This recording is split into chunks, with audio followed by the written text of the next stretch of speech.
Guys মই অন্য এটা ভিডিঅ'লৈ স্বাগতম আৰু সকলোলৈ আৰু এতিয়া বৰ্তমান আমি ৰানিং কৰিলোঁ আৰু ৰানিং কৰাৰ পিছত এটা অন্য এটা ভিডিঅ'লৈ মই স্বাগতম জনাইছোঁ সকলোকে আৰু এয়া মোৰ বন্ধু হয় ই আৰ্মিত পাছ কৰি আহিছে আৰু পাছ কৰি অহাৰ পিছত আজি ৰানিং কৰিলোঁ দুয়ো একেলগতে আৰু তাৰ মুখেদি শুনক কেনেকুৱা ধৰণৰ প্ৰিপেৰেশ্যন চলিছে আৰু কওকচোন আজি। বন্ধুসকল, মোৰ নাম ৰন্তু কোঁৱৰ আৰু মোৰ আৰ্মি অগ্নিবীৰ ফিজিকেল আছে 25 জুলাই আৰু এতিয়া বেছিদিন হোৱা নাই প্ৰেক্টিছ কৰি আছোঁ।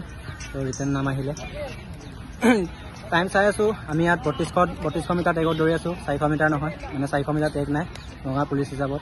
গাঁৱৰ ওচৰত যিহেতু ফিল্ড নাই আমাৰ ঘৰৰ পৰা প্ৰায় ইয়ালৈকে পুলিচ হিচাপলৈকে 14 কিলোমিটাৰমান হয়। চাইকেল লৈ আহোঁ, কেতিয়াবা গাড়ীত আহোঁ, লাইন গাড়ীত। তো টাইম লাগি আছে মোৰ 5:40, 5:43 এনেকুৱা লাগি আছে, মানে যেন তেনে কোৱালিফাই হৈ আছোঁ। 5 পাক মাৰিব লাগে 3200 মিটাৰত। অলপ ৰানিং কেতিয়া আছে তোমাৰ? ৰানিং মোৰ 25 তাৰিখে আছে। আৰু বেষ্টবিলাক থাকিলে মোৰ ফালৰ পৰা আৰু যে ভালে ভালে হৈ আহক আৰু চাকৰিটো পোৱাটোৱে মই আশা কৰোঁ আৰু সকলোৱে আশীৰ্বাদ কৰিব আৰু যেন যোনে ভিডিঅ'টো চাই আছে সকলোৱে তেওঁক ভাইটিয়ে হয়, দাদা নহয় বাৰু, মোতকৈ সৰু হয় আৰু চাকৰিটো পাবলৈ কাৰণে যেন চবেই আশীৰ্বাদ কৰে আৰু এয়া আছিলে আজি ভিডিঅ'টো ইমানেই আছিলে আৰু সকলোৱে মোৰ নতুনকৈ চেনেলটো যদি আহিছে সকলোৱে ছাবস্ক্ৰাইব কৰি ল'ব আৰু শ্বেয়াৰ কৰিব যিমান পাৰে। আজিলৈ ভিডিঅ'টো ইমানেই।